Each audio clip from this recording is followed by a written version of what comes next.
Chapter ৩৭৫ an evil god's impressive act. ১, ২, ৩, ৪, ৫। আমার মনে হয় সেখানে ১২ জোড়া ডানা ছিল। বিভিন্ন চার্চের ধর্মীয় বর্ণনা অনুযায়ী ওটা হল সবচেয়ে উঁচু পদের একজন দেবদূত। ফোর্স ওয়াল নিজের ঘোরের মধ্যে যা দেখেছিল সেটা মনে করার চেষ্টা করল। সে একই সাথে অবাক হয়েছিল এবং তেমন একটা অবাকও হয়নি, যেন সে এমন একটা অদ্ভুত ঘটনার মুখোমুখি হয়েছে যেটা সে আগে থেকেই সত্যি বলে মেনে নিয়েছিল, কিন্তু আগে কখনো নিজের চোখে দেখেনি। মিস্টার ফুলের সেবায় যে একজন দেবদূত থাকবে সেটা মোটেও অবাক করার মতো কোনো ব্যাপার নয়। মিস জাস্টিস এবং মিস্টার হ্যাংডম্যান মাঝে মাঝে তাকে বোঝাতে হিম শব্দটা ব্যবহার করে, সেটা থেকেই এমনটা কল্পনা করা যায়। সে যে চাঁদের প্রলাপের প্রভাব থেকে আমাকে আলাদা করে রাখতে পারে সেটা থেকেই আমি অনুমান করতে পারি।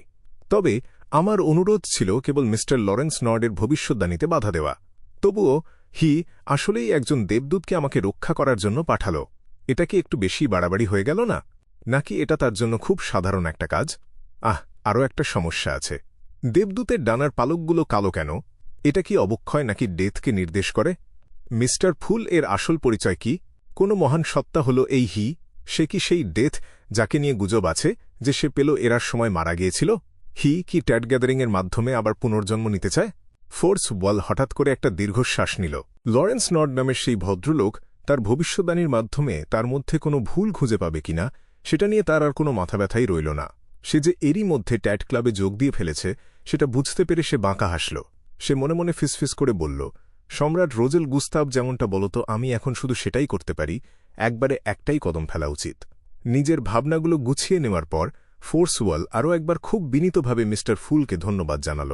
যে কোনো আচার অনুষ্ঠানের সাধারণ নিয়ম মেনে সে ৩টা মোমবাতির শিখা নিভিয়ে দিল। তারপর সে নানা রকম জিনিসে ভরা বেদিটা পরিষ্কার করতে শুরু করল। ধূসর কুয়াশার উপরে ক্লাইন মোরেত্তি আব্রাহাম পরিবারের বিষয়টা সাময়িকভাবে নিজের মনের এক কোণায় সরিয়ে রাখল। তার আগের পরিকল্পনা অনুযায়ী সে একটা কলম আর কাগজ তৈরি করল। তারপর সে সেখানে ভবিষ্যদ্বাণীর জন্য এই বাক্যটা লিখল, ডেইজি এর বর্তমান অবস্থা। ফাউন্টেন পেনটা সরিয়ে রেখে ক্লাইন মোরেত্তি ডেইজি এর শব্দার্থের বই আর ভবিষ্যদ্বাণী লেখা কাগজের টুকরোটা একসাথে করে নিজের বাঁ হাতে ধরল। তারপর চেয়ারের পেছনে হেলান দিয়ে সে গভীর ধ্যানের এক অবস্থায় চলে গেল। সে বারবার ডেইজি এর বর্তমান অবস্থা কথাটা বিড়বিড় করতে লাগল। ৭ বার এমন করার পর ক্লাইন মোরেত্তি ঘুমিয়ে পড়ল। তার চোখ দুটো কালো হয়ে গেল, যেখানে হালকা লালের আভা ছিল, আর ঠিক তারপরেই সেখানে একটা ধূসর রং ভেসে উঠল। একের পর এক দৃশ্য তার চোখের সামনে ভেসে উঠতে শুরু করল। কিছু দৃশ্য ছিল একদম একটানা, কিছুতে ফাঁক ছিল, আর কিছু দৃশ্য ছিল একেবারেই অসংলগ্ন। ক্লাইন মোরেত্তি লিভের সবচেয়ে ছোট মেয়েকে দেখল, ১৩ কি ১৪ বছরের একটা মেয়ে যে বারবার ছ্যাঁকা খেয়ে পুড়ে যাওয়ার পরও হাল ছেড়ে দেয়নি। ভারী জ্যাকেট আর ধূসর কালো রঙের টুপি পরা একটা লোক পেছন থেকে তার মুখ একটা রুমাল দিয়ে চেপে ধরল। তারপর লোকটা তাকে টেনে হিঁচড়ে একটা নির্জন গলির ভেতর নিয়ে গেল। একই রকম পোশাক পরা আর একটা লোক মেয়েটার পা দুটো ধরল। তারপর তারা তাকে শূন্যে তুলে খুব দ্রুত পায়ে সেখান থেকে হেঁটে চলে গেল। তাদের গন্তব্য ছিল গলির বাইরে দাঁড় করানো একটা ঘোড়ার গাড়ি। পুরো ঘটনাটা শেষ হতে ২ মিনিটেরও কম সময় লাগল। আর ডেইজি এর বোন ফ্রেজা যখন ডেইজিকে খোঁজার জন্য ফিরে আসল ততক্ষণে গাড়িটা সেখান থেকে চলে গেছে। গাড়ির ভেতরে মাথা ঝিমঝিম করতে থাকা ডেইজি এর মুখের কাছে একটা ধারালো আর বরফের মতো ঠান্ডা খঞ্জর ধরে রাখা হয়েছিল, আর তার কানের কাছে অত্যন্ত নোংরা সব হুমকি বেজে উঠছিল। গাড়িটা একটা খুব বিলাসবহুল ভিলার ভেতর গিয়ে ঢুকল। ডেইজি একটা ছোট আর অন্ধকার ঘরের ভেতর ছিল, আর কিছুক্ষণ পরপরই বাইরে থেকে মেয়েদের কান্না, চিৎকার আর গালিগালাজ করার শব্দ ভেসে আসছিল। ডেইজি জেগে উঠল আর সাহায্যের জন্য চিৎকার করে কাঁদল, কিন্তু দরজাটা খুলে গেল আর কেউ একজন তাকে জোরে লাথি মেরে সরিয়ে দিল। ব্যথার চোটে তার পক্ষে আর উঠে দাঁড়ানোই সম্ভব হল না। সে অঝরে কাঁদতে লাগল আর বারবার মা এবং ফ্রেজা বলে ডাকতে লাগল। ক্লাইন মোরেত্তি তার চোখ খুলল। সে বুঝতে পারল যে তার শক্ত হাতের মুঠোয় থাকা বাঁ হাতের কাগজটা এরই মধ্যে দুমড়ে মুচড়ে গেছে। সে এটা নিশ্চিত হয়ে গিয়েছিল যে অল্পবয়সী মেয়েদের এই গুম হয়ে যাওয়ার পেছনের মূল হোতা হল ক্যাপিম, আর সে একটা অপরাধী চক্রের প্রধান মাথা। তবে সমস্যাটা ছিল অন্য জায়গায়। এই ঘটনার সাথে কোনো শক্তিশালী বিয়ন্ডারদের যুক্ত থাকার কথা নয়, আর যুক্ত থাকাও সম্ভব নয়। খুব বেশি হলে সিকোয়েন্স ৭, ৮ অথবা ৯-এর মতো কয়েকজন টাকার কাঙাল বিয়ন্ডার তাদের সাহায্য করতে পারে। কিন্তু শুধু এটুকু ব্যাপার ক্লাইন মোরেত্তি এর আধ্যাত্মিক অনুমান ক্ষমতাকে ভিলার কাছাকাছি যাওয়ার সাথে সাথেই এমন ভয়ানক বিপদের সতর্ক বার্তা দিতে পারত না। ক্যাপিম নিজে কি একজন সিকোয়েন্স ৬ অথবা সিকোয়েন্স ৫ বিয়ন্ডার? কিন্তু এই পর্যায়ের একজন বিয়ন্ডারের পক্ষে টাকা আয় করা খুব একটা কঠিন কাজ নয়। তার তো এমন নোংরা আর জটিল কাজ করার কোনো দরকারই নেই। তাকে শুধু সবগুলো গ্যাংকে খুঁজে বের করতে হবে, আর প্রোটেকশন র্যাকেটের মাধ্যমে তাদের কাছ থেকে প্রোটেকশন ফি আদায় করতে হবে। কাজটা খুব সহজ হতো, আর এতে তার নিজের হাতও নোংরা করতে হতো না। তাহলে ক্যাপিমের এই মানব পাচারের পেছনে কি কোনো গোপন চক্রান্ত লুকিয়ে আছে? কথাগুলো ভাবতে ভাবতে ক্লাইন মোরেত্তি ধূসর কুয়াশার শক্তি ব্যবহার করে ডেইজির শব্দার্থের বইটাকে তার আগের অবস্থায় ফিরিয়ে আনল। কয়েক সেকেন্ড চুপচাপ থাকার পর সে ছাগলের চামড়ার তৈরি আর একটা টুকরো বের করল। সেখানে সে নতুন একটা ভবিষ্যদ্বাণী লিখল, ডেইজিকে বাঁচানো একটা খুব বিপজ্জনক কাজ। লেখাটা খুব মন দিয়ে দুবার পড়ার পর ক্লাইন মোরেত্তি তার বাঁ হাতের কবজি থেকে স্পিরিট পেন্ডুলামটা খুলে নিল। সে পোখরাজ পাথরের পেন্ডুলামটাকে কাগজের একদম কাছাকাছি ঝুলিয়ে ধরল, যেন সেটা লেখাটাকে প্রায় ছুঁয়েই ফেলবে। নিজেকে শান্ত করার জন্য কয়েক সেকেন্ড সময় নিয়ে সে তার চোখ দুটো বন্ধ করল। তারপর সে একটু আগে লেখা ভবিষ্যদ্বাণীর কথাটা বারবার পড়তে শুরু করল। পড়া শেষ করে ক্লাইন মোরেত্তি চোখ খুলল। সে তার বাঁ হাতে ধরা পেন্ডুলামটার দিকে তাকাল। পোখরাজ পাথরের পেন্ডুলামটা বেশ বড় করে ঘড়ির কাঁটার দিকে খুব দ্রুত ঘুরছিল। এর মানে হল ডেইজিকে বাঁচানো আসলেই খুব বিপজ্জনক একটা কাজ। তবে এটা একেবারেই হতাশ হওয়ার মতো কিছু নয়। এখনও একটা সম্ভাবনা আছে, সফল হওয়ার একটা বেশ বড় সুযোগ রয়েছে, যদি আমি সেটাকে ঠিকমতো কাজে লাগাতে পারি। ক্লাইন মোরেত্তি স্পিরিট পেন্ডুলাম থেকে পাওয়া ইশারাটা এভাবেই বুঝতে পারল।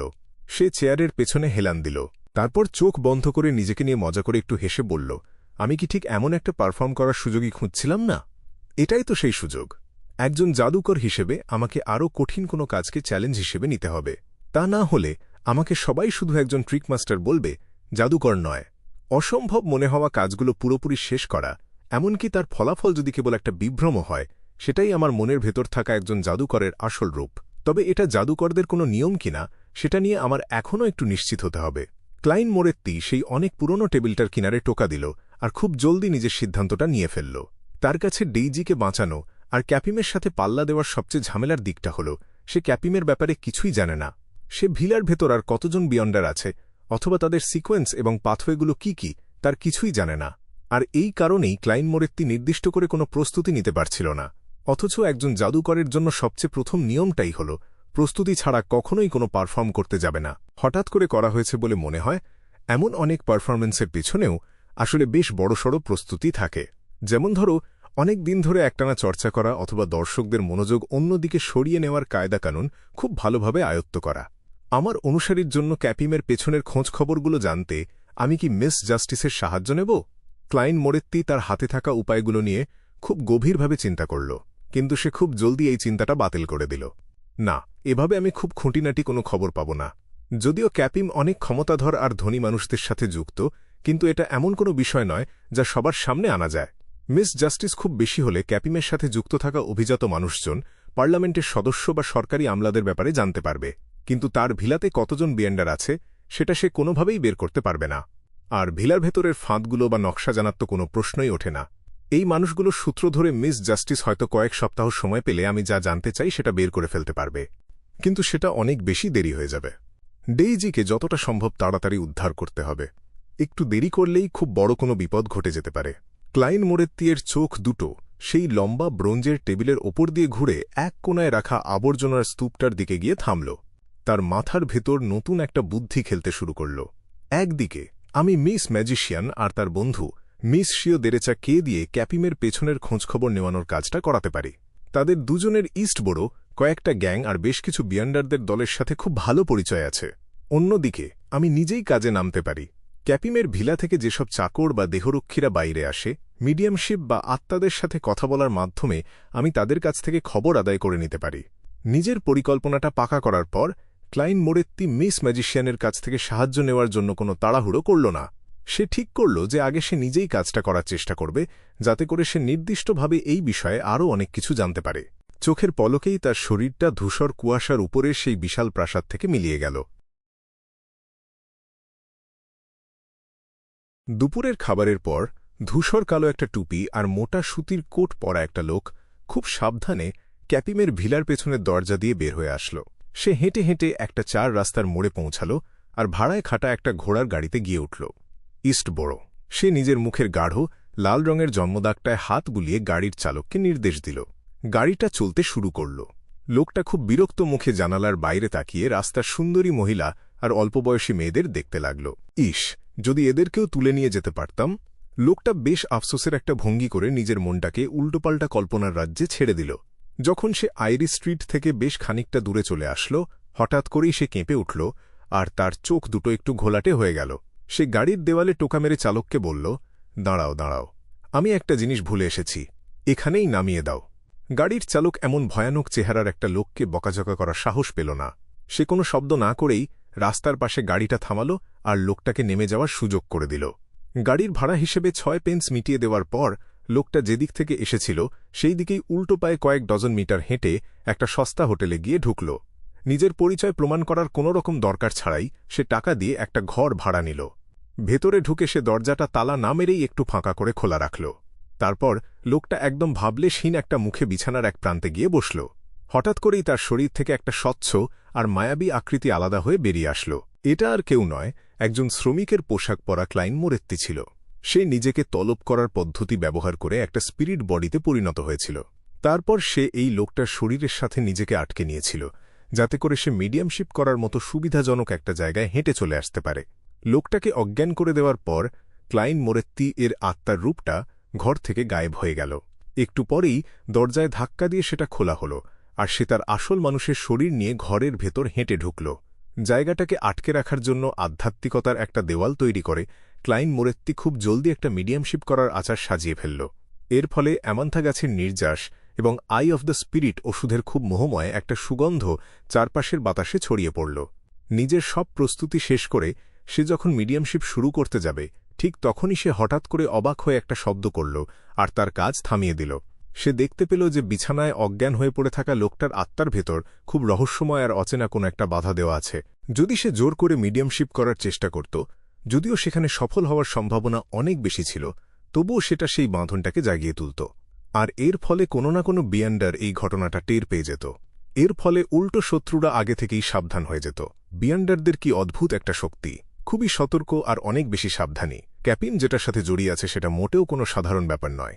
ক্লাইন মোরেত্তি একটু ভ্রু কুঁচকে কয়েক পা সামনের দিকে এগিয়ে গেল। সে অজ্ঞান লোকটার দিকে এক ঝলক তাকালো আর হঠাৎ করেই একটু হেসে উঠল।